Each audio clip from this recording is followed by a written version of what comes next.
this is Nafaka Flatabo here. I went back to Swift County to visit two of my hometown boys, millennial farmer Aaron Vadnais and millennial farmer Tony Hallman. I asked these millennial farmers about the basics of farming. Check it out.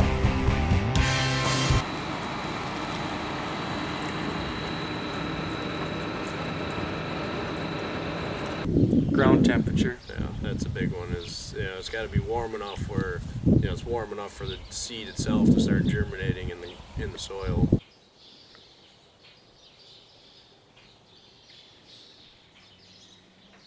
Crop insurance. Say we had a big hailstorm or flood or something, my insurance wouldn't pay for it if I planted it March 31st. But if I planted it April 1st, they'll cover it. And you can't plant your corn till, what did you say? April 15th, I think, is the earliest.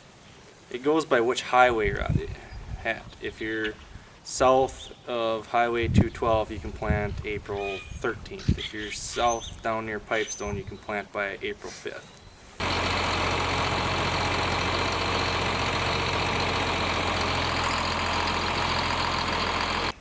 Puts the seeds in the ground.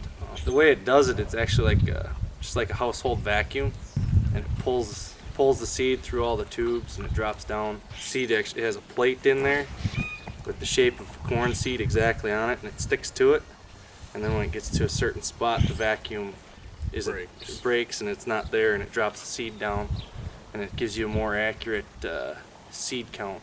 Like the markers unfolded here, like when I make a pass down, I'll turn around and I'll come back and I'll use the front of my tractor and I'll use the marker as a gauge so that I can keep an even spacing across the field. Because the straighter you can plant and the more accurate your seed count is with the vacuum, the more uniform it'll be.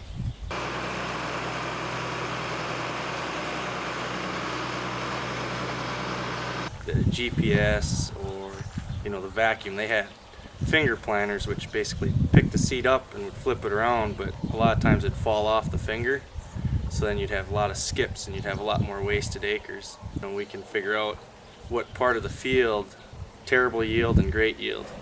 On the yield monitor on the combine, there's spots out there where it read 325 bushel, but then you'd get to a spot where read about 110. Yeah.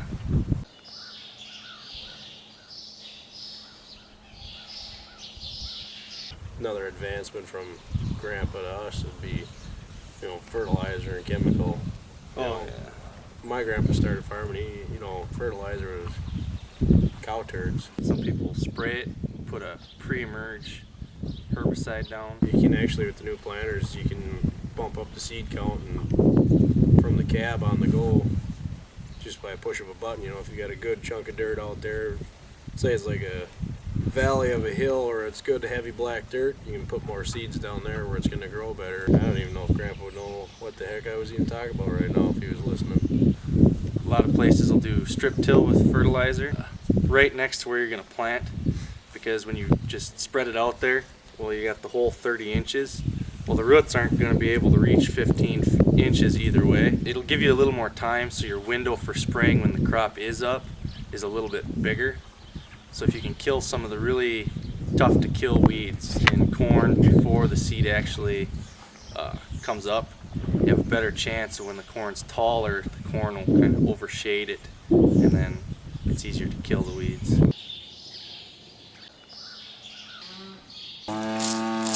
Check off Mama. See the difference? First you gotta start out, you gotta dig it, make sure you get the ground black broken up from the fall tillage.